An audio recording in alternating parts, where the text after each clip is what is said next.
অন্তর্বর্তী সরকারের মেয়াদ ৪ বছরের কম হবে বলে জানিয়েছেন অন্তর্বর্তী সরকারের প্রধান উপদেষ্টা ডক্টর মোহাম্মদ ইউনূস। কাতার ভিত্তিক গণমাধ্যম আল জাজিরাকে দেয়া এক সাক্ষাৎকারে একথা বলেছেন তিনি। নির্দিষ্ট সময়সীমা ঠিক না করা হলেও ৪ বছর বা তার চেয়েও কম হতে পারে অন্তর্বর্তী সরকারের মেয়াদ। কাতার ভিত্তিক সংবাদ মাধ্যম আল জাজিরাকে এক সাক্ষাৎকারে এই কথা জানিয়েছেন প্রধান উপদেষ্টা ডক্টর মোহাম্মদ ইউনূস। আন্তর্জাতিক গণমাধ্যম আল জাজিরাকে দেওয়া আমাদের প্রধান উপদেষ্টার সাক্ষাৎকারটি যারা দেখেছেন অথবা পড়েছেন তারা প্রথমে খানিকটা ধাক্কা খেয়েছেন, আটকে উঠেছেন। তার কারণ তিনি সেখানে বর্তমান অন্তর্বর্তী সরকারের মেয়াদ কতটা হবে, মেয়াদ সম্পর্কে যা বলেছেন সেটি আমাদের ধারণার বাইরে, অনেকের ধারণার বাইরে। ৪ বছর বা তারও কম সময় থাকতে পারে অন্তর্বর্তী সরকার। ৪ বছর থাকতে পারে বা তারও কম সময় থাকতে পারে অন্তর্বর্তী সরকার। ডক্টর ইউনূস যে কথা বলেননি, গণমাধ্যম আজ সারাদিন ধরে তার নামে সেই কথা প্রচার করে দিল। আসসালামু আলাইকুম ওয়া রাহমাতুল্লাহি ওয়া বারাকাতুহু। দেশ ও দেশের বাহিরে দূর দূরান্ত থেকে যে বা যারা এখন এই মুহূর্তে ভিডিও দেখছেন তাদেরকে অনুরোধ করব এবং রিকোয়েস্ট করব, দয়া করে পুরো ভিডিওটা জুড়ে আমাদের সাথেই থাকবেন, সঙ্গে থাকবেন। খুবই গুরুত্বপূর্ণ এবং ইম্পর্টেন্ট একটা ভিডিও নিয়ে আপনাদের সামনে উপস্থিত হয়েছি। প্রিয় দর্শক শ্রোতা মণ্ডলী, হাজির হয়েছে আপনাদের মাঝে। সম্মানিত বন্ধুগণ, দর্শক শ্রোতা মণ্ডলী, অন্তর্বর্তীকালীন সরকারের মেয়াদ কতদিন এই সরকার দেশ শাসন করবে কিংবা পরিচালনা করবে, কতদিন পরেই বা নির্বাচন দেওয়া হবে, জনগণের ম্যান্ডেটে, জনগণের ভোটে নির্বাচিত সরকার কবে আসবে, কবে পাবো আমরা। অন্তর্বর্তীকালীন সময়ের এই সরকারের সময় বা মেয়াদ সময় অবশেষে জানিয়েছে প্রধান উপদেষ্টা ডক্টর মোহাম্মদ ইউনূস। প্রধান উপদেষ্টা ডক্টর মোহাম্মদ ইউনূস আন্তর্জাতিক গণমাধ্যম আল জাজিরাকে দেওয়া সাক্ষাৎকারে জানিয়েছে অন্তর্বর্তীকালীন সরকারের মেয়াদ সীমা ৪ বছরেরও কম সময়, কিন্তু ৪ বছরের কাছাকাছি সময় হবে। ৪ বছরের ভিতরেই, ৪ বছরের কাছাকাছি সময়ের মধ্যেই নির্বাচনের পরিবেশ পরিস্থিতি তৈরি করবে অন্তর্বর্তীকালীন সরকার, সব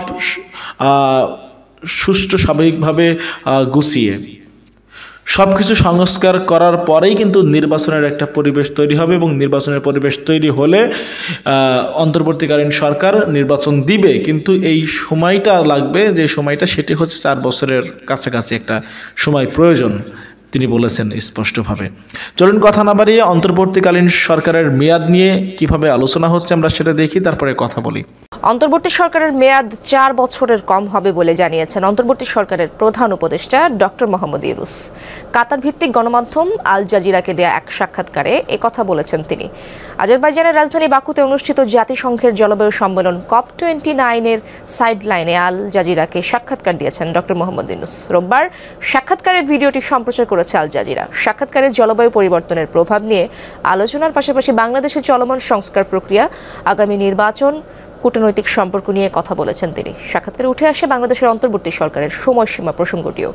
ডক্টর ইউনূস বলেছেন তিনি অন্তর্বর্তী সরকারের কাজ দ্রুত শেষ করতে চান এবং এর মেয়াদ হতে পারে ৪ বছরেরও কম। প্রয়োজনীয় সংস্কার শেষে গ্রহণযোগ্য নির্বাচন দেয়াই অন্তর্বর্তী সরকারের উদ্দেশ্য বলে জানিয়েছেন ডক্টর ইউনূস। ডক্টর মোহাম্মদ ইউনূস একটি কথা বলেছেন আল জাজিরাকে। আল জাজিরা তার সাক্ষাৎকার নিয়েছে, সেখানে তিনি যে বক্তব্য দিয়েছেন তার শিরোনাম করেছে দেশ রূপান্তর এইভাবে যে ৪ বছর বা তারও কম সময় থাকতে পারে অন্তর্বর্তী সরকার। ৪ বছর থাকতে পারে বা তারও কম সময় থাকতে পারে অন্তর্বর্তী সরকার। এবং কেন বলেছেন এটারও তিনি ব্যাখ্যা দিয়েছেন। এখানে খবরে বলা হচ্ছে অন্তর্বর্তী সরকারের মেয়াদ ৪ বছরের কম বা আরও কম হতে পারে বলে জানিয়েছেন অন্তর্বর্তী সরকারের প্রধান উপদেষ্টা ডক্টর মোহাম্মদ ইউনূস। পরিষ্কার করে তিনি এই ক্ষেত্রেও মেয়াদটা বললেন না। নির্বাচনের ক্ষেত্রেও তিনি পরিষ্কার কোনো বক্তব্য দেননি, অর্থাৎ বর্তমান সরকারের মেয়াদ কতদিনের সেটাও যেমন অস্পষ্ট রাখলেন তিনি, একইভাবে নির্বাচন কবে হবে এই সাক্ষাৎকারে সেটাও স্পষ্ট করেননি। তবে বক্তব্য দিয়েছেন, তার বক্তব্য থেকে একটা ধারণা পাওয়া যেতে পারে। সম্প্রতি আজারবাইজানের রাজধানী বাকুতে অনুষ্ঠিত জাতিসংঘের জলবায়ু সম্মেলনের ফাঁকে কাতার ভিত্তিক সম্প্রচার মাধ্যম আল জাজিরাকে দেওয়া এক সাক্ষাৎকারে তিনি এই কথা বলেন। গতকাল রবিবার ওই ভিডিও সাক্ষাৎকার প্রকাশ করে আল জাজিরা। অন্তর্বর্তী সরকারের সময়সীমা কতদিন হতে পারে সে বিষয়ে জানতে চাইলে ডক্টর মোহাম্মদ ইউনূস বলেন, আমরা অন্তর্বর্তী সরকার, আমরা স্থায়ী সরকার নই। নিয়মিত সরকার 5 বছরের হয়, নতুন সংবিধানে সরকারের মেয়াদ সম্ভবত 4 বছর হতে পারে। এই আলোচনাটা আছে যে যেমন মার্কিন যুক্তরাষ্ট্রের সরকারের মেয়াদ 4 বছর, প্রেসিডেন্টের মেয়াদ 4 বছর, তেমনি বাংলাদেশেরও যেই 5 বছর মেয়াদে আছে, 5 বছর পর পর নির্বাচন, সংসদ নির্বাচন, সেই নির্বাচনটা 4 বছর পর পর, অর্থাৎ 1 বছর কমানো হচ্ছে। সেই ইঙ্গিতটা তিনি আগে ভাগে দিলেন যে নতুন যে সংবিধান হচ্ছে সেই সংবিধানে সরকারের মেয়াদ 4 বছর হতে পারে, কারণ মানুষ সরকারের মেয়াদ কম চায়, কম সময়ের মধ্যে পরিবর্তনটা চায়। সুতরাং এটা অর্থাৎ অন্তর্বর্তী সরকারের মেয়াদ 4 বছরের কম হওয়া উচিত, এটা নিশ্চিত। 4 বছর থেকেও কম হবে, কিন্তু কবে, মানে কত কম হবে সেটা নির্দিষ্ট না। এটা আরো কম হতে পারে, মানে 4 বছরের হতে পারে বা 4 বছর কম বা আরো কম হতে পারে। এটা নির্ভর করছে মানুষ কি চায়, রাজনৈতিক দলগুলো কি চায় তার উপরে। তো রাজনৈতিক দলগুলো তো মোটামুটি বলছেন যে দ্রুত সময়ের মধ্যে নির্বাচন, এবং তারা পারলে নভেম্বর ডিসেম্বর একটা নির্বাচনী রোডম্যাপ চায়, এবং সেখানে মার্চ মাসে বা মে জুন মাসের মধ্যে, অর্থাৎ আগামী বছরের মাঝামাঝি সময়ের মধ্যে তারা নির্বাচন চায়, এরকম হচ্ছে একটা ধারণা। এবং সেই ক্ষেত্রে তারা বলছে যে মানে মৌলিক যে সংস্কার, সেই সংস্কারগুলির পরেই তারা নির্বাচনটা চায়, আর বাকি সংস্কারের বাস্তবায়নটা নির্বাচিত সরকার বা নির্বাচিত পার্লামেন্ট, জনপ্রতিনিধিরা তারা সিদ্ধান্ত নিলে সরকার সেটা ইমপ্লিমেন্ট করবে। বাংলাদেশে আগামী নির্বাচনের সময় কখন হবে সেই বিষয়ে ডক্টর ইউনূসের কোনো ভাবনা আছে কিনা, সেই প্রশ্নের জবাবে প্রধান উপদেষ্টা বলেন, না, আমার মাথায় এমন কিছু নেই। এটাও একটা খুবই অ্যালার্মিং, আমি বলবো যে এরকম প্রশ্নের উত্তর দিলেন কেন, যে আগামী নির্বাচনের সময় কখন সে বিষয়ে কোনো ভাবনা আছে কিনা তিনি কেন বললেন যে না, আমার মাথায় এমন কিছু নেই। তিনি আরো বলেন, যদি রাজনৈতিক দলগুলো চায় এটা ভুলে যাও, নির্বাচন দাও, তাহলে সেটা করা হবে। তো রাজনৈতিক দলগুলো সংস্কারের মুখোমুখি করা হচ্ছে কেন? তারা তো বলছে না যে সংস্কার চায় না, তারা চাচ্ছে মৌলিক সংস্কারগুলো চায়, এবং নির্বাচিত সরকার যদি না আসে তাহলে দেশ সংকটের মধ্যে পড়বে। এবং এটা মনে করার যথেষ্ট কারণ আছে যে নির্বাচন ছাড়া একটা সরকার থাকলে আগের সরকার তারা একটা ষড়যন্ত্র করতে পারে, তারা বলতে পারে যে আগের যে সরকার, সে বৈধ সরকার। যেমন প্রধানমন্ত্রী যখন নাকি, সাবেক প্রধানমন্ত্রী শেখ হাসিনা যখন নাকি ট্রাম্পকে অভিনন্দন জানিয়েছে, সেখানে তিনি বলছেন যে আওয়ামী লীগ সভানেত্রী শেখ হাসিনা, ব্র্যাকেটে আবার লিখছেন প্রধানমন্ত্রী, কোথাও লেখেননি কিন্তু সাবেক প্রধানমন্ত্রী। এবং আওয়ামী লীগের এখনো শীর্ষ পর্যায়ে, সকল পর্যায়ে তাদের এটা হলো যে তারাই হচ্ছে নির্বাচিত সরকার, এবং শেখ হাসিনা সাবেক না, তিনি পরিস্থিতির কারণে দেশ ছেড়েছেন বা পালিয়েছেন, কিন্তু তিনি একদম বৈধ প্রধানমন্ত্রী। তো এই কারণে আর একটা পার্লামেন্ট না আসা পর্যন্ত এইরকম একটি পরিস্থিতি তৈরি হওয়ার শঙ্কা অনেকে করছে, যেটা বিএনপি প্রকারান্তরে বা অন্যান্য রাজনৈতিক দলও বলছে। এখন তিনি বলছেন যে তাহলে অন্তর্বর্তী সরকারের প্রধান হিসেবে তিনি 4 বছর থাকছেন কিনা, এমন প্রশ্নের জবাবে ডক্টর ইউনূস বলছেন, আমি তা বলিনি যে 4 বছর, আমি বলেছি এটা সর্বোচ্চ মেয়াদ হতে পারে, তবে আমাদের উদ্দেশ্য তা নয়, আমাদের উদ্দেশ্য যত দ্রুত সম্ভব শেষ করা। এটা আবার ক্লিয়ার করছেন উনি যে সর্বোচ্চ মেয়াদ এটা হইতে পারে। তো 4 বছর তার রেগুলার গভর্নমেন্টের মতো নেই, রেগুলার গভর্নমেন্ট 4 বছর, তিনি বলছেন তার চেয়ে কম হতে পারে, বা সর্বোচ্চ মেয়াদ 4 বছর হইতে পারে, তবে আমাদের উদ্দেশ্য তা না, আমরা উদ্দেশ্য দ্রুত সম্ভব শেষ করা। কিন্তু তিনি এটা বলছেন যে এটা রাজনৈতিক ঐক্যমতের উপর নির্ভর করেন। তো রাজনৈতিক ঐক্যমত হওয়ার জন্য তেমনটা তো আহ্বানও করা হয়নি, রাজনৈতিক দলগুলো বসে একটা তাদেরকে সিদ্ধান্ত দিক, তেমন কি আহ্বান জানানো হয়েছে সব রাজনৈতিক দলগুলোকে যে আমি 1 সপ্তাহের মধ্যে রাজনৈতিক দলগুলোর মতামত চাই যে তারা সংস্কার কতটুকু চায় এবং মেয়াদ কতটুকু চায়, এটা তেমনটাও তো আহ্বান জানানো হয়নি। চলমান সংস্কার কার্যক্রম নিয়ে প্রধান উপদেষ্টা বলছেন, পুরো সরকার ব্যবস্থা সংস্কার হবে, মানুষ নতুন কিছু চায়, যে সেখানে সব ক্ষেত্রে সংস্কার হবে, এমনকি সংবিধানও সংস্কার হচ্ছে। এই লক্ষ্যে বিভিন্ন সংস্কার কমিশন করার কথা তুলে ধরে তিনি বলেন, দুটো প্রক্রিয়া একসঙ্গে চলছে, নির্বাচনের প্রস্তুতি এবং সব সংস্কার শেষ করার প্রস্তুতি, অর্থাৎ নির্বাচনের প্রস্তুতি চলছে এবং সব সংস্কার শেষ করারও প্রস্তুতি। ডক্টর ইউনূস বলছেন, নতুন বাংলাদেশ শুধু নির্বাচনের মধ্যেই সীমাবদ্ধ নয়, আমরা বাংলাদেশের মানুষের কাছে জানতে চাইছি তোমরা কি এখনই নির্বাচন যেতে চাও, নাকি এসব সংস্কার শেষ হোক তাও চাও? সবকিছু জনগণের সঙ্গে, রাজনৈতিক দলগুলোর সঙ্গে পরামর্শ করে তাদের মতামতের ভিত্তিতেই হচ্ছে। তাই কি হচ্ছে? রাজনৈতিক দলগুলোর সাথে কি কয়েক দফা আলোচনা হয়েছে, কিন্তু আমার মনে হয় না যে খুব পরিষ্কারভাবে মানে দুটি পয়েন্ট, যে সব সংস্কার শেষে কি নির্বাচন, এবং সব সংস্কার তাহলে তার মেয়াদটা কতদিনের মধ্যে, আর নির্বাচনটা কবে। অর্থাৎ পুরো ডেডলাইন বা থাকে প্রথম ধাপ, দ্বিতীয় ধাপ, এরকম কিন্তু ধাপগুলো অনির্দিষ্ট।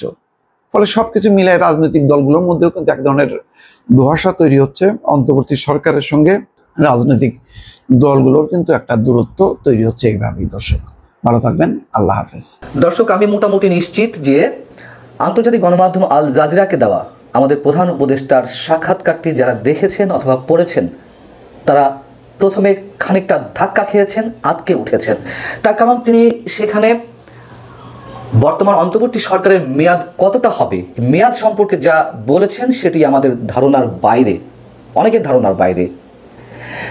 এবং নির্বাচনের তারিখ সম্পর্কেও তিনি যা মন্তব্য করেছেন একেবারে উদাসীনতার সঙ্গে, সেটি শুনে এটিও আমি নিশ্চিত যে আমরা বা আমাদের মতো অনেকেই আহত হয়েছেন। আজারবাইজানের রাজধানী বাকুতে গিয়েছিলেন আমাদের প্রধান উপদেষ্টা আন্তর্জাতিক জলবায়ু সম্মেলনে যোগ দিতে। সেখানে আল জাজিরার পক্ষ থেকে একটি ইন্টারভিউ নেওয়া হয়েছিল। সেই ইন্টারভিউটি প্রচার হয়েছে রোববার, ভিডিও যে বার্তা, এবং সেখানে তিনি বিভিন্ন প্রশ্নের উত্তর দিয়েছেন। তার মধ্যে তার কাছে সাবেক প্রধানমন্ত্রী শেখ হাসিনা সম্পর্কে প্রশ্ন ছিল যে তিনি তো 10 নভেম্বর শহীদ নূর হোসেন দিবস উপলক্ষে যে বিবৃতি দিয়েছেন সেখানে প্রধানমন্ত্রী হিসেবে নিজেকে উল্লেখ করা, এর বাইরে যখন ডোনাল্ড ট্রাম্প প্রেসিডেন্ট হিসেবে নির্বাচিত হয়েছেন তাকে পাঠানো যে অভিনন্দন বার্তা সম্বলিত একটি বিবৃতি, সেখানেও তাকে নিজেকে প্রধানমন্ত্রী হিসেবে উল্লেখ করা। সে প্রসঙ্গে তিনি বলেছেন যে তিনি নিজেকে অনেক কিছু বলতে পারেন, কিন্তু বাস্তবতা তা নয়। এমনকি ভারতও তাকে সাবেক প্রধানমন্ত্রী বলেছে, সুতরাং আশ্রয়দাতাও তাকে সাবেক প্রধানমন্ত্রী ছাড়া কিছু বলছে না। এবং ভারত থেকে প্রধানমন্ত্রীকে ফিরিয়ে আনার বিষয়ে বা শেখ হাসিনা যে ধরনের বক্তব্য বিবৃতি প্রচার করছেন সে প্রসঙ্গেও তাকে প্রশ্ন করা হয়েছিল। তিনি বলেছেন যে শেখ হাসিনা ভারতে বসে বাংলাদেশকে অস্থিতিশীল করার চেষ্টা করছেন, সেখান থেকে বাংলাদেশে বিক্ষোভের ডাক দিচ্ছেন, এগুলো বাংলাদেশের জন্য উপকারিত নয় বরং অপকারী। তাই ভারতের কাছে তারা এসব বিষয়ে যে নানান বিষয়ে অভিযোগ করেছেন সেই বিষয়ে তিনি বলেছেন, এবং এমনটা হতে থাকলে ভারতের কাছে আবার অভিযোগ করা হবে, এই প্রসঙ্গগুলো তুলেছেন। কিন্তু অন্তর্বর্তী সরকারের সময়সীমার প্রসঙ্গে তিনি যে কথাগুলো বলেছেন, তিনি বলছেন যে আমরা অন্তর্বর্তী সরকার, তার আগে প্রশ্নটি ছিল যে বর্তমান অন্তর্বর্তী সরকারের মেয়াদ কতদিন হতে পারে। আমাদের প্রধান উপদেষ্টা ডক্টর মোহাম্মদ ইউনূস বলেছেন যে স্থায়ী সরকার তো আমরা নই, আর নিয়মিত সরকারের মেয়াদ যেহেতু 5 বছর, আর সংবিধান সংস্কারের মাধ্যমে যে বিষয়গুলো অন্তর্ভুক্ত হতে যাচ্ছে তাতে প্রতিটি সরকারের মেয়াদ হবে 4 বছর। এটি মোটামুটি খানিকটা নিশ্চিত করে তিনি বলেছেন, যেহেতু তার ভাষাতে যেহেতু জনগণ চায় প্রতিটি সরকারের মেয়াদ কমে আসুক, তাই 4 বছর করা হবে। আর যেহেতু একটা নির্বাচিত সরকারের মেয়াদ 4 বছর যদি হয়ে থাকে, তাহলে অন্তর্বর্তী সরকারের মেয়াদ তার চেয়ে কিছুটা কম হবে, 4 বছর তার হবে না। তার মানে কি, আমরা পুরোপুরি ইঙ্গিত পাচ্ছি যে বর্তমান সরকার 4 বছর ক্ষমতায় থাকবে এমন একটি মানসিকতা তাদের রয়েছে। এবং যখন আমাদের ধর্ম উপদেষ্টা কদিন আগে মন্তব্য করেছিলেন যে আওয়ামী লীগ সরকারের অবশিষ্ট মেয়াদ পূরণই এই সরকারের লক্ষ্য, অর্থাৎ আওয়ামী লীগের পতন হলো আগস্ট মাসে, জানুয়ারিতে তারা নির্বাচিত হয়েছিল, সেই হিসেবে আওয়ামী লীগ সরকারের মেয়াদ ছিল আরও 4 বছর 4 মাস। এটি নিয়ে তুমুল সমালোচনা তৈরি হয়েছিল। আমার কাছে মনে হচ্ছে যে ধর্ম উপদেষ্টা তাহলে সেদিন যা বলেছে একেবারে কোনো প্রকার ইঙ্গিত না পেয়ে, কোনো ধরনের আলাপ আলোচনা ছাড়া এই মন্তব্যটি সম্ভবত তখন করেননি। নিশ্চয়ই তিনি জেনে শুনে বা পুরো সরকারের উপদেষ্টা পরিষদে যারা রয়েছে তাদের মধ্যে আকার ইঙ্গিত কিংবা আলোচনার ভিত্তিতে তিনি এই ধারণা নিয়েই মন্তব্যটি করেছিলেন। এবং তার আগে আইন উপদেষ্টা বলেছিলেন যে 1.5 বছরের মধ্যে নির্বাচন হতে পারে 2025 সালের মধ্যে, সেটির কাউন্টার দিয়েই ধর্ম উপদেষ্টা এই কথাগুলো বলেছিলেন। এখন দেখছি যে তার কথার সুরেই আমাদের প্রধান উপদেষ্টা এই কথাগুলো বললেন। কেন বললেন, কোন ম্যান্ডেটে তিনি এই কথা বললেন, এই প্রশ্নগুলো এখন জোরালো সহকারে উঠবে নিশ্চিতভাবে। এবং একই সঙ্গে তার কাছে প্রশ্ন করা হয়েছিল আমাদের প্রধান উপদেষ্টার কাছে যে আগামী নির্বাচনের সঠিক সময়সীমা কেমন হতে পারে, এ সম্পর্কে আপনার মন্তব্য কী। সেক্ষেত্রে তিনি বলেছেন, এ বিষয়ে আমার মাথায় আপাতত কিছু নেই। এটি কোনো কথা? গণঅভ্যুত্থানের মাধ্যমে সৃষ্ট এই সরকারের মেয়াদ এরই মধ্যে 3 মাস পূর্ণ হয়েছে, 3 মাসে বেশি, 3.5 মাস। সেই জায়গায় এসে নির্বাচনের সঠিক সময়সীমা সম্পর্কে তার মাথাতে কিছু থাকবে না, এটি তো হতে পারে না। হ্যাঁ, তার মাথাতে বা সরকার এই বিষয়ে কিছু ভাবছে না, তা তো আমরা স্পষ্ট বুঝতেই পারছি। কালক্ষেপণ করা হচ্ছে বিভিন্ন অজুহাতে। সংস্কারকে সামনে নিয়ে আসা হয়েছে অজুহাত হিসেবে, সংবিধানকে সামনে নিয়ে আসা হয়েছে অজুহাত হিসেবে। যেহেতু এই সরকার অনেক প্রলম্বিত করতে চায় নির্বাচনের সময়সীমাটাকে, সেই জায়গা থেকে যেই স্পষ্ট বক্তব্য আমাদের প্রধান উপদেষ্টার মুখ থেকে পেলাম, সেটি অবশ্যই অশনি সংকেত। এবং এর আগের ভিডিওতে আমি জানিয়েছি, বা আপনারা সবাই জানেন, আমি বলি আর না বলি, কিভাবে আন্তর্জাতিক গণমাধ্যমগুলো তাদের বিভিন্ন বিশ্লেষণ থেকে অশনি সংকেতের ইঙ্গিত দিচ্ছে এবং দেশ সামরিক শাসন দিকে যেতে পারে এমন ইঙ্গিত আন্তর্জাতিক গণমাধ্যম নয়, আন্তর্জাতিক বিভিন্ন গবেষণা সংস্থা থেকেও এই আশঙ্কা প্রকাশ করা হচ্ছে। খুব স্বাভাবিক, একটা অনির্বাচিত সরকার দীর্ঘমেয়াদে একটা রাষ্ট্র কখনো পরিচালনা করতে পারে না, কোনো অবস্থাতেই না, যত বিজ্ঞ ব্যক্তিরাই সেই সরকারে থাকুক না কেন। তার কারণ তাদের সঙ্গে জনগণের সরাসরি কোনো সম্পর্ক নেই। এবং অনেকে বলছেন যে আমাদের প্রধান উপদেষ্টা সহজ সরল টাইপের মানুষ, তিনি আসলে অনেক কিছু বিষয়ে নিশ্চিত করে কিছু বলতে পারছেন না। আমি এই বিষয়গুলোর সঙ্গে দ্বিমত পোষণ করি বিনয়ের সঙ্গে। যে মানুষটি আন্তর্জাতিকভাবে এমন খ্যাতি সম্পন্ন, যে মানুষটি 3-0 নিয়ে তার ধারণা প্রকাশ করছেন, অঙ্কের হিসাব নিকাশ তিনি খুব ভালো জানেন, যে মানুষটি সারা বিশ্বে তার মডেল ছড়িয়ে দিয়েছেন এবং অর্থনীতি বিষয়ে তার নিশ্চয়ই তার যে ধারণা, তার যে অভিজ্ঞতা নিশ্চয়ই কোনো অংশ কম নয়। এত কঠিন কঠিন হিসাব যার রয়েছে, তিনি রাজনীতির হিসেবটা না বুঝুন, জনগণ কি চায় তা তো তার বোঝা উচিত। অতএব তিনি সহজ সরলভাবে সব কথা বলে ফেলবেন বা তিনি কিছু বুঝতে পারছেন না, এটা আমরা বিশ্বাস করতে চাই না। মির্জা ফখরুল ইসলাম আলমগীর কদিন আগে একটি মন্তব্য করেছিলেন যে তিনি সম্মানী মানুষ, আমরা চাই তার কোনো অসম্মান হোক, এমনটা আমরা চাই না। আমরাও তেমনটা মনে করি। অধ্যাপক ডক্টর মোহাম্মদ ইউনূসের প্রতি আমরা আপাত মস্তক শ্রদ্ধা জ্ঞাপন করে এটুকু বলতে চাই যে যা কিছু হচ্ছে, যা কিছু হতে চলেছে, যা কিছু হয়েছে, এই সব কিছুর মধ্য দিয়ে মানুষ কি চায় তাদের চাওয়ার দিকে একটু কান পেতে শুনুন, তারা কি বলতে চায়। নচেত সামনে খুব বিপদ। এটি এখন সব জায়গা থেকে উচ্চারিত হচ্ছে। ব্রিটেনের একজন যে প্রতিমন্ত্রী ক্যাথরিন ওয়েস্ট, তিনিও এসে প্রধান উপদেষ্টা এবং আমাদের পররাষ্ট্র উপদেষ্টাকে মনে করিয়ে দিয়েছেন একটা গণতান্ত্রিক প্রক্রিয়া নির্বাচনের কথা। গতকাল জাতির উদ্দেশ্যে আমাদের প্রধান উপদেষ্টা ডক্টর ইউনূস একটা ভাষণ দিয়েছেন। সেই ভাষণ নিয়ে এর মধ্যে নানা ধরনের চুলচেরা বিশ্লেষণ হচ্ছে, পলিটিক্যাল পার্টিগুলো তাদের অভিমত জানাচ্ছে। এরই মধ্যে আমি দেখলাম বিএনপির পক্ষ থেকে তারা এই প্রধান উপদেষ্টার ভাষণ নিয়ে একটু হতাশা ব্যক্ত করেছেন। তারা বলেছেন সেখানে নির্বাচনের রোডম্যাপ সম্পর্কে কোনো কিছু বলা হয়নি এবং কতদিন ওরা থাকতে চান না এ সংক্রান্ত কোনো কথাই প্রধান উপদেষ্টা এবার যেমন বলেননি, এর আগেও কোনোবারই বলেননি। আকারে ইঙ্গিতে কোনোভাবেই কোনো সময়সীমার কথা ওনারা উল্লেখ করেননি। নির্বাচন কবে হবে সেটাও বলেননি। প্রথম থেকে বলা হতো যারা যৌক্তিক সময় পর্যন্ত থাকতে চান, তারপরে বলা হতো যে সংস্কার করতে চান। আজকেও দেখলাম যে তথ্য বিষয়ক উপদেষ্টা নাহিদ ইসলাম তিনিও বলেছেন যে তারা সংস্কার আগে করবেন, তারপরে নির্বাচন করবেন। এবং উনি কমনওয়েলথের একজন প্রতিনিধি ছিলেন, তার সঙ্গে কথা বলতে যে উনি বলেছেন যে এটাকে অন্য সব তত্ত্বাবধায়ক সরকারের সঙ্গে তুলনা করলে চলবে না, এটা একটা বিপ্লবী সরকার। মানে এই জায়গাটাতে না একটু কনফিউশন থাকে, এটা বিপ্লবী সরকার কিভাবে, এটা আমার কাছেও ক্লিয়ার না। কিন্তু উনি বলেছেন কিভাবে বিপ্লবী সরকার হয়, মানে একটা সংবিধানের আলোকে তারা সরকার গঠন করেছেন কেন তাও বুঝলাম না। আবার করলেনই যখন, তখন আবার বিপ্লবী সরকার বলছেন কিভাবে সেটাও বুঝি না। যে উনি বলেছেন তা আমরা শুনলাম, আমরাও দেখলাম। উনি বলেছেন এটা বিপ্লবী সরকার, আমরা বিভিন্ন রকম প্রাতিষ্ঠানিক সংস্কার করছি এবং সংস্কার শেষে নির্বাচন দেওয়া হবে। সেই সংস্কার করতে কতদিন লাগবে না লাগবে এটা সম্বন্ধে কোনো বক্তব্য নেই। যতদিন লাগবে, যদি 10 বছর লাগবে, যদি 20 বছর লাগবে, কোনো সমস্যা নাই। সংস্কার করে তারপর ওনারা নির্বাচন দেবেন। কিন্তু যে বিষয়টা নিয়ে আজকে আমি আলোচনা একটু করতেই চাই সেটা হলো গিয়ে প্রধান উপদেষ্টা আল জাজিরাকে একটা ইন্টারভিউ দিয়েছেন। তিনি ওখানে বলেছেন, এটা এখানে না, উনি ওই বাকুতে যখন গিয়েছিলেন ওখানে এই যে জলবায়ু বিষয়ক সম্মেলনে, সেখানে ওখান থেকে বেরিয়ে এসে ওই সাইডে বসে আল জাজিরার কাছে একটা ইন্টারভিউ দিয়েছে। সেখানে নানা বিষয়ে কথা বলতে যে নির্বাচনের প্রসঙ্গটা এসেছে এবং এটা নিয়ে অনেক কথা বলেছেন।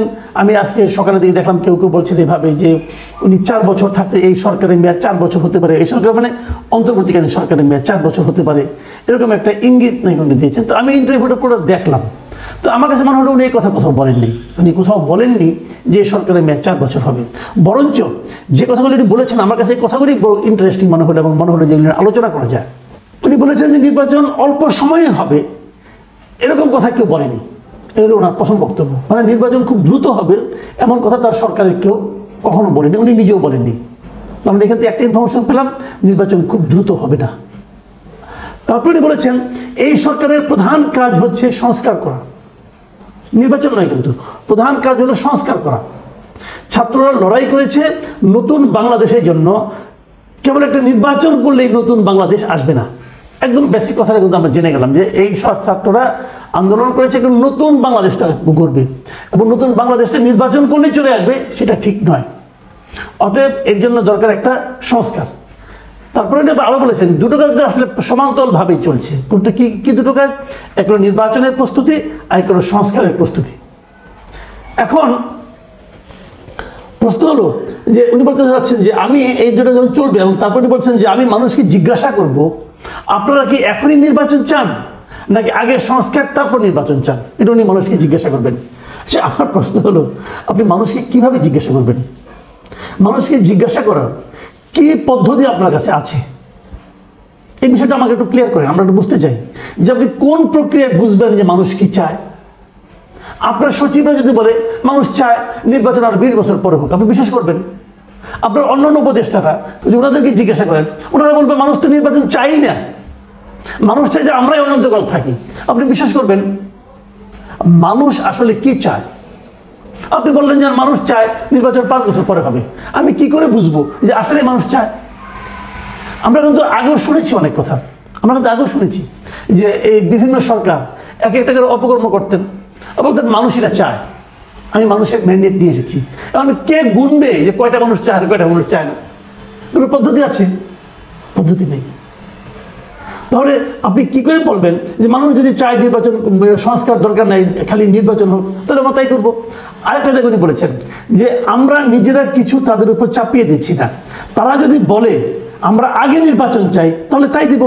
ওই একই কথা, কিন্তু একই কথা যে মানুষ যে আগে নির্বাচন চায় না আগে সংস্কার চায়, সংস্কার বলতে কি বোঝায়, কোনটাকে সংস্কার বলা যায়, কতটুকু হলে সংস্কার সম্পূর্ণ হবে, কতটুকু হলে সংস্কারের প্রক্রিয়া শুরু হবে, এই যে বিষয়গুলো, এগুলো তো একটা বিমূর্ত বিষয়। আমরা কি করে বুঝবো যে সংস্কার সম্পন্ন হয়েছে? সংস্কার তো একটা অন্তহীন প্রক্রিয়া, কতটুকু হলে পর সংস্কার হবে আর কতটুকু হওয়া পর্যন্ত আপনারা অপেক্ষা করবেন, এই ব্যাখ্যাগুলি কিন্তু ক্লিয়ার না। তিনি আরেকটা জায়গায় এই সরকারের মেয়াদ সম্পর্কে কথা বলেছেন, যে জায়গাটা নিয়ে এত বিভ্রান্তি হয়েছে। অনেকে সোশ্যাল মিডিয়ায় বলা শুরু করেছেন যে উনি 4 বছর থাকতে চান, বা এটা উনি চান নাই, এটা হয়তো ওটা যেটা উনি বলেন নাই সেটা বলার দরকার নাই। উনি আসলে কি বলেছেন সেটা একটু শুনুন। আমি নিজে এটা শুনেছি এবং শুনে আমি যতটুকু বুঝেছি সেটা আমি আপনাদের সঙ্গে শেয়ার করি। উনি বলেছেন যে আমরা এই সরকার যারা আছে অন্তর্বর্তীকালীন সরকার, আমরা এই দায়িত্বটা একটা রেগুলার সরকারের হাতে তুলে দিতে চাই, এবং একটা রেগুলার সরকারের মেয়াদ সাধারণত 5 বছর হয়। কিন্তু এখন যে সংবিধান সংস্কারটা হচ্ছে, মানে সংবিধান সংস্কারের জন্য যে কমিশন বসেছে, উনি বলছেন যে সেখানে সম্ভবত এই মেয়াদটাকে 4 বছর করা হতে পারে। যদি সেরকম কিছু হয় তাহলে আমাদের মেয়াদ হতে পারে বড় জোর 4 বছর। উনি এই কথা কিন্তু বলেছেন, মানে আমাদের মেয়াদ হতে পারে বড় জোর 4 বছর, মানে এর বেশি না। তারপরে উনি বলেছেন যে সবচেয়ে বড় কথা হলো জনগণ আসলে কি চায়। এই যে কথাটা, এটা উনি বলেননি যে ওনার অন্তর্বর্তীকালীন সরকারের মেয়াদ 5 বছর হবে, এই 4 বছর হবে। কিন্তু ওই যে একটা কথা বলেছেন যে এমনি এই সংবিধান সংস্কার কমিশন যেটা আছে তারা সরকারের মেয়াদ হতে 4 বছর করতে পারে, এই জায়গাটা কিন্তু আপনি এরকম মানে একটা বিভ্রান্তিতে পড়ে গেছি।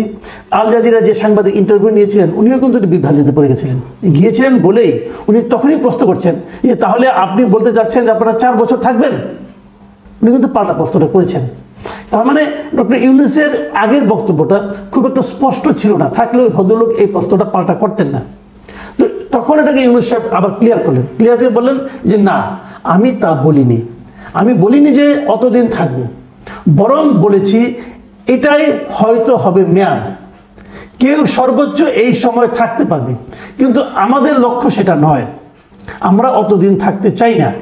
আমাদের লক্ষ্য হচ্ছে যত দ্রুত সম্ভব নির্বাচন দিয়ে দেওয়া।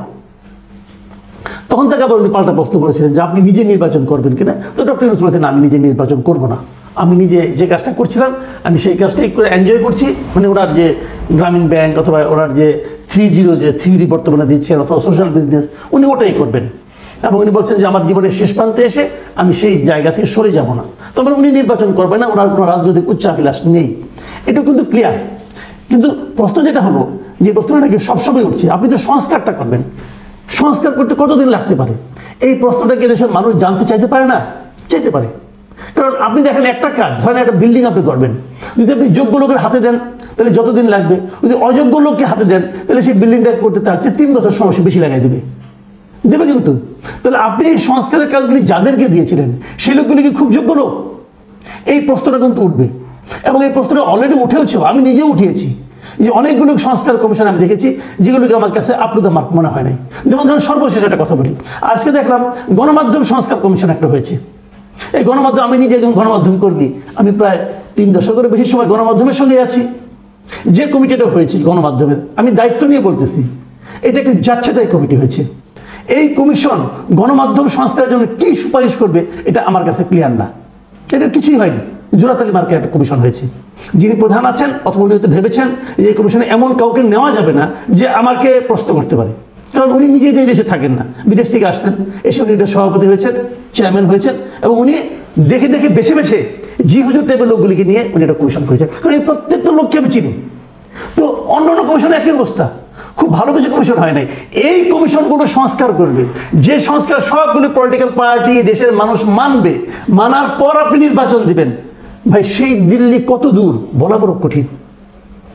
আমি আশা করব আপনারা সংস্কার করুন, নির্বাচন করুন, সেটা আপনাদের ব্যাপার, ওটা নিয়ে অত মাথায় ঘামাচ্ছি না। আমি মাথায় ঘামাচ্ছি আপনারা যে দীর্ঘমেয়াদী একটা পরিকল্পনা করেছেন, লম্বা দূরত্ব অতিক্রম করবেন, আস্তে আস্তে আস্তে আস্তে যাবেন, ভালো যান, প্রতিদিন যেন দেশটা চালাতে পারেন সেদিকে একটু খেয়াল রাখেন। আলুর কেজি কিন্তু 70 ছাড়িয়ে গেছে, গরিবের খাওয়া কিন্তু আলু, এটাও মাথায় রাখেন কিভাবে এটাকে হ্যান্ডেল করবেন। প্রিয় দর্শক, এখন এই পর্যন্ত, আল্লাহ হাফিজ। সম্মানিত বন্ধুগণ, দর্শক শ্রোতা, আপনারা দেখতে পারলেন ব্যক্তিগত মতামত। কিছু জানানোর থাকলে অবশ্যই জানাতে পারেন। আপনারা কি বলবেন, আপনারা কি বলতে চান? প্রিয় দর্শক শ্রোতা মণ্ডলী, খুবই গুরুত্বপূর্ণ একটা ইম্পর্টেন্ট ভিডিও নিয়ে হাজির হওয়া আপনাদের মাঝে। আপনারা দেখতেই পাচ্ছেন এটা দেশের বর্তমান পরিস্থিতি একটা বিতর্কের দিকে ধাবিত হচ্ছে। খুবই পরিস্থিতি অবনতির দিকে যাচ্ছে দিনের পর দিন। তো এমনত অবস্থায় আপনারা কি ভাবেন যে অন্তর্বর্তীকালীন সরকারের মেয়াদ, যে প্রধান উপদেষ্টা বলছে 4 বছরের কাছাকাছি কিংবা ক্ষমতায় 4 বছর থাকবেন তিনি, এই বিষয়টি নিয়ে আপনাদের মতামতটা কি? আন্তর্জাতিক গণমাধ্যম আল জাজিরাকে দেওয়া সাক্ষাৎকারে প্রধান উপদেষ্টা প্রফেসর ইউনূস যে বক্তব্য রেখেছে সেটা নিয়ে আপনাদের ব্যক্তিগত ওপিনিয়ন অবশ্যই কমেন্ট করবেন। আমাদের চ্যানেলে যদি নতুন হয়ে থাকেন আপনাদেরকে অনুরোধ করব বিনতিভাবে আপনারা আমাদের চ্যানেলটি সাবস্ক্রাইব করে পাশে থাকা বেল বাটনটি ক্লিক করে রাখবেন, যাতে পরবর্তী আপডেট সকলের আগে আপনাদের কাছে পৌঁছায়। আল্লাহ হাফেজ।